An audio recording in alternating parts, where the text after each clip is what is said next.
ढोलविरा नावाचं एक लहानसं गाव होतं, जे नर्मदा नदीच्या किनारी वसलेलं. या गावात येण्या जाण्यासाठी होडी हा एकच मार्ग होता, ज्यामुळे गावकऱ्यांना फार त्रास होत असे. उन्हाळ्यात जेव्हा नदी सुकायची तेव्हा गावात ट्रॅक्टर आणि इतर गाड्या ये जा करू शकायच्या, पण जेव्हा नदी पुन्हा भरायची तेव्हा यातायात ठप्प व्हायची. या नदीवर कधी पूल बनेल का? बनेल बनेल, नक्की बनेल. सरकार लवकरच या नदीवर पूल बांधणार आहे. कबीर नेहमी सर्वांना आशा दाखवायचा. कबीर फारच चांगला माणूस होता. तो लोकांची मदत करायचा. तो एक शेतकरी होता. देव तुझं नेहमी भलं करो. कबीर आणि अंजली गावकऱ्यांच्या आशीर्वादावरच आनंदी असायचे. दुसरीकडे याच गावात कुलदीप नावाचा जमीनदार राहायचा. कुलदीपकडे गावातली सगळ्यात जास्त शेतं होती. तो आपली शेतं शेतकऱ्यांना भाड्यावर द्यायचा. कुलदीप जवळ अनेक ट्रॅक्टरही होते, तेही तो भाड्यावर द्यायचा. बाळा, या आठवड्यातही तू ट्रॅक्टरचं भाडं वाढवून ठेवलेलं आहेस. असं सुरू राहिलं तर आम्ही गरीब शेतकरी शेती कशी करणार बाळा?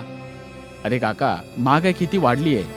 जर मी किंमत वाढवली नाही तर कमावणार कसा? अरे बाळा, जरा आम्हा गरिबांचाही विचार कर. आमची मुले भुकेले मरतील रे बाळा. अहो काका, तुम्ही तुमचं पीक चांगल्या भावात विका ना, म्हणजे तुमचंही नुकसान होणार नाही आणि माझंही नाही होणार. जर आम्ही धान्याची किंमत वाढवली तर या देशातील गोर गरीब भुकेने मरतील ना. असो, ते सगळं सोड. हे घे तुझं भाडं, ठीक आहे ना? धन्यवाद काका. तो म्हातारा शेतकरी पैसे देऊन निघून गेला आणि तेवढ्यात कुलदीपची पत्नी राणी तिथे आली.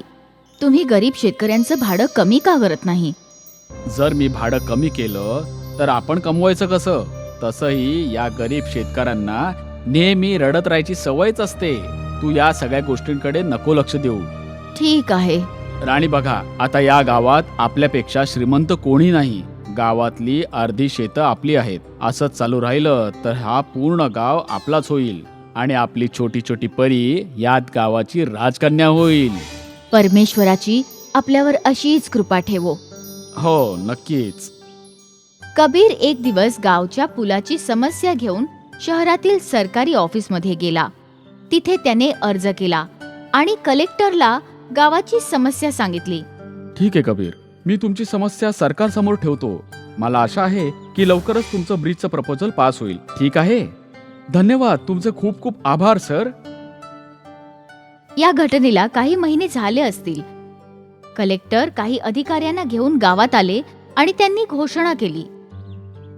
सरकारने ब्रिजचा प्रस्ताव पास केला आहे. आता लवकरच इथे ब्रिज होईल.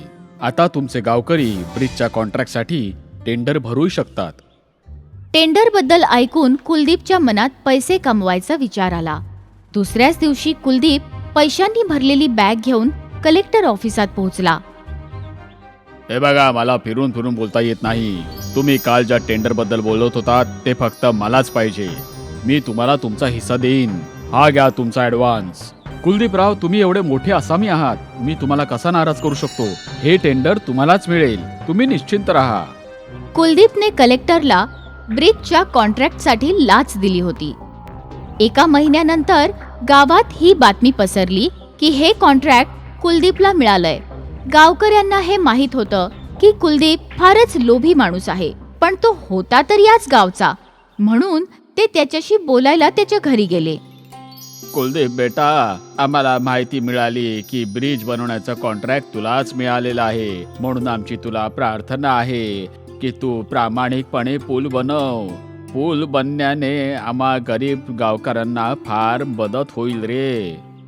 काका, मी ब्रिज बनवेनच, तुम्ही निश्चिंत राहा. मीही याच गावचा आहे.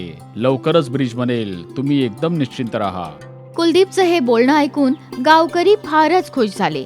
त्यांना खात्री होती की लवकरच ब्रिज बनेल. 6 महिने झाले, अजून ब्रिजचं काम सुरूही झालं नव्हतं.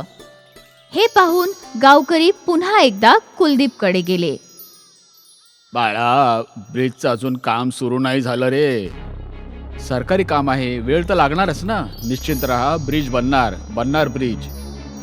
कुलदीप नेहमी गावकऱ्यांना आश्वासन देऊन टाळायचा. आता या घटनेला 3 वर्ष उलटून गेलेली.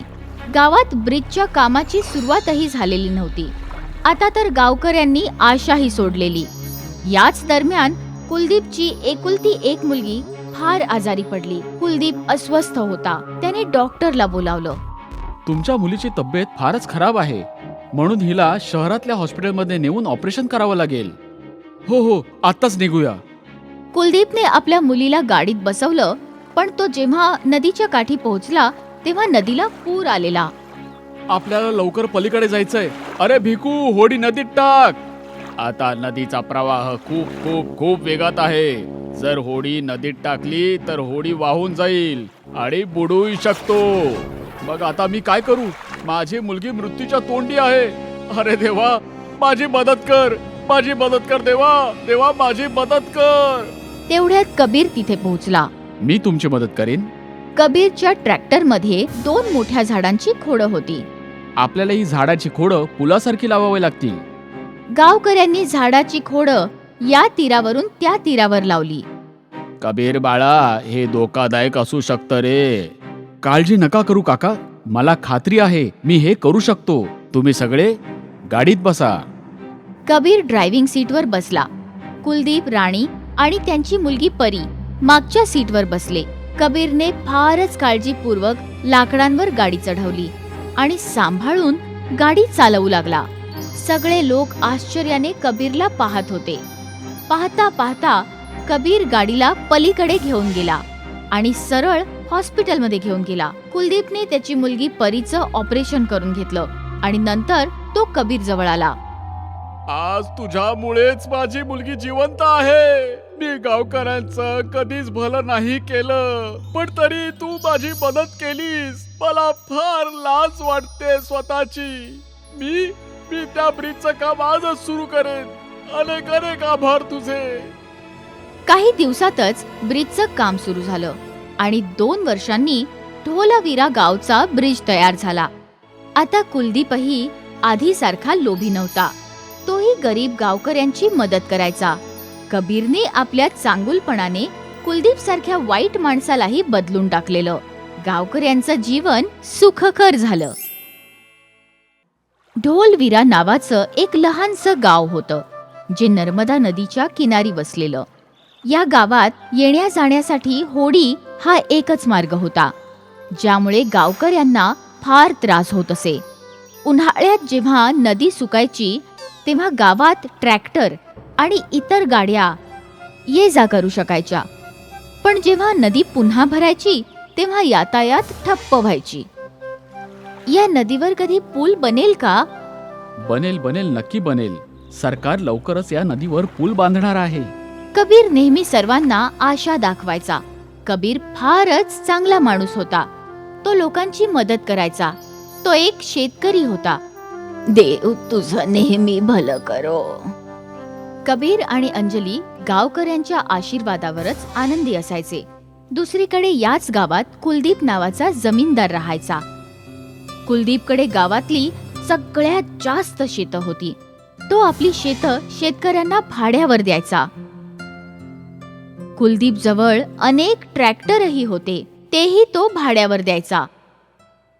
बाळा, या आठवड्यातही तू ट्रॅक्टरचं भाडं वाढवून ठेवलेलं आहेस. असं सुरू राहिलं तर आम्ही गरीब शेतकरी शेती कशी करणार बाळा? अरे काका, महागाई किती वाढली आहे. जर मी किंमत वाढवली नाही तर कमावणार कसा? अरे बाळा, जरा आम्हा गरिबांचाही विचार कर. आमची मुले भुकेले मरतील रे बाळा. अहो काका, तुम्ही तुमचं पीक चांगल्या भावात विका ना, म्हणजे तुमचंही नुकसान होणार नाही आणि माझंही नाही होणार. जर आम्ही धान्याची किंमत वाढवली तर या देशातील गोर गरीब भुकेने मरतील ना. असो, ते सगळं सोड. हे घे तुझं भाडं, ठीक आहे ना? धन्यवाद काका. तो म्हातारा शेतकरी पैसे देऊन निघून गेला आणि तेवढ्यात कुलदीपची पत्नी राणी तिथे आली. तुम्ही गरीब शेतकऱ्यांचं भाडं कमी का करत नाही? जर मी भाडं कमी केलं तर आपण कमवायचं कसं? तसंही या गरीब शेतकऱ्यांना नेहमी रडत राहायची सवयच असते. तू या सगळ्या गोष्टींकडे नको लक्ष देऊ. ठीक आहे. राणी बघा, आता या गावात आपल्यापेक्षा श्रीमंत कोणी नाही. गावातली अर्धी शेतं आपली आहेत. असंच चालू राहिलं तर हा पूर्ण गाव आपलाच होईल आणि आपली छोटी छोटी परी यात गावाची राजकन्या होईल. परमेश्वराची आपल्यावर अशीच कृपा ठेवो. हो, नक्कीच. कबीर एक दिवस गावच्या पुलाची समस्या घेऊन शहरातील सरकारी ऑफिसमध्ये गेला. तिथे त्याने अर्ज केला आणि कलेक्टरला गावाची समस्या सांगितली. ठीक आहे कबीर, मी तुमची समस्या सरकारसमोर ठेवतो. मला आशा आहे की लवकरच तुमचं ब्रिजचं प्रपोजल पास होईल. ठीक आहे? धन्यवाद, तुमचे खूप खूप आभार सर. या घटनेला काही महिने झाले असतील. कलेक्टर काही अधिकाऱ्यांना घेऊन गावात आले आणि त्यांनी घोषणा केली. सरकारने ब्रिजचा प्रस्ताव पास केला आहे. आता लवकरच इथे ब्रिज होईल. आता तुमचे गावकरी ब्रिजच्या कॉन्ट्रॅक्टसाठी टेंडर भरू शकतात. टेंडर बद्दल ऐकून कुलदीपच्या मनात पैसे कमवायचा विचार आला. दुसऱ्याच दिवशी कुलदीप पैशांनी भरलेली बॅग घेऊन कलेक्टर ऑफिसात पोहोचला. हे बघा, मला फिरून फिरून बोलता येत नाही. तुम्ही काल ज्या टेंडर बद्दल बोलत होता ते फक्त मलाच पाहिजे.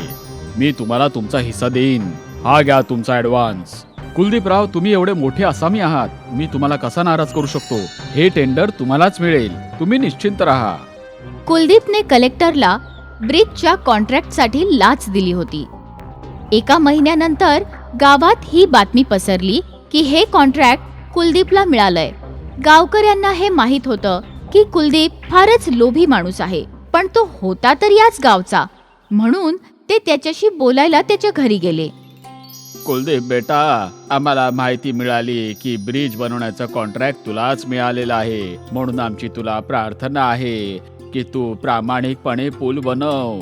पूल बनण्याने आम्हा गरीब गावकऱ्यांना फार मदत होईल रे. काका, मी ब्रिज बनवेनच, तुम्ही निश्चिंत राहा. मीही याच गावचा आहे. लवकरच ब्रिज बनेल, तुम्ही एकदम निश्चिंत राहा. कुलदीपचं हे बोलणं ऐकून गावकरी फारच खुश झाले. त्यांना खात्री होती की लवकरच ब्रिज बनेल. 6 महिने झाले, अजून ब्रिजचं काम सुरूही झालं नव्हतं. हे पाहून गावकरी पुन्हा एकदा कुलदीपकडे गेले. बाळा, ब्रिजचं अजून काम सुरू नाही झालं रे. सरकारी काम आहे, वेळ तर लागणारच ना. निश्चिंत राहा, ब्रिज बनणार ब्रिज. कुलदीप नेहमी गावकऱ्यांना आश्वासन देऊन टाळायचा. आता या घटनेला 3 वर्ष उलटून गेलेली. गावात ब्रिजच्या कामाची सुरुवातही झालेली नव्हती. आता तर गावकऱ्यांनी आशाही सोडलेली. याच दरम्यान कुलदीपची एकुलती एक मुलगी फार आजारी पडली. कुलदीप अस्वस्थ होता. त्याने डॉक्टरला बोलावलं. तुमच्या मुलीची तब्येत फारच खराब आहे, म्हणून हिला शहरातल्या हॉस्पिटलमध्ये नेऊन ऑपरेशन करावं लागेल. हो, आत्ताच निघूया. कुलदीपने आपल्या मुलीला गाडीत बसवलं, पण तो जेव्हा नदीच्या काठी पोहोचला तेव्हा नदीला पूर आलेला. आपल्याला लवकर पलीकडे जायचंय. अरे भिकू, होडी नदीत टाक. आता नदीचा प्रवाह खूप खूप खूप वेगात आहे. जर होडी नदीत टाकली तर होडी वाहून जाईल आणि बुडूही शकतो. मग आता मी काय करू? माझी मुलगी मृत्यूच्या तोंडी आहे. अरे देवा, माझी मदत कर देवा, माझी मदत कर. तेवढ्यात कबीर तिथे पोहोचला. मी तुमची मदत करेन. कबीरच्या ट्रॅक्टरमध्ये 2 मोठ्या झाडांची खोडं होती. आपल्याला ही झाडाची खोडं पुलासारखी लावावी लागतील. गावकऱ्यांनी झाडाची खोडं या तीरावरून त्या तीरावर लावली. कबीर बाळा, हे धोकादायक असू शकतं रे. काळजी नका करू काका, मला खात्री आहे मी हे करू शकतो. तुम्ही सगळे गाडीत बसा. कबीर ड्रायव्हिंग सीटवर बसला. कुलदीप, राणी आणि त्यांची मुलगी परी मागच्या सीटवर बसले. कबीरने फारच काळजीपूर्वक लाकडांवर गाडी चढवली आणि सांभाळून गाडी चालवू लागला. सगळे लोक आश्चर्याने कबीरला पाहत होते. पाहता पाहता कबीर गाडीला पलीकडे घेऊन गेला आणि सरळ हॉस्पिटलमध्ये घेऊन गेला. कुलदीपने त्याची मुलगी परीचं ऑपरेशन करून घेतलं आणि नंतर तो कबीर जवळ आला. आज तुझ्यामुळेच माझी मुलगी जिवंत आहे. मी गावकऱ्यांचं कधीच भलं नाही केलं, पण तरी तू माझी मदत केलीस. मला फार लाज वाटते स्वतःची. मी त्या ब्रिजचं काम आजच सुरू करेन. अनेक अनेक आभार तुझे. काही दिवसातच ब्रिजचं काम सुरू झालं आणि 2 वर्षांनी ढोलावीरा गावचा ब्रिज तयार झाला. आता कुलदीपही आधीसारखा लोभी नव्हता. तोही गरीब गावकऱ्यांची मदत करायचा. कबीरने आपल्या चांगुलपणाने कुलदीप सारख्या वाईट माणसालाही बदलून टाकलेलं. गावकऱ्यांचं जीवन सुखकर झालं.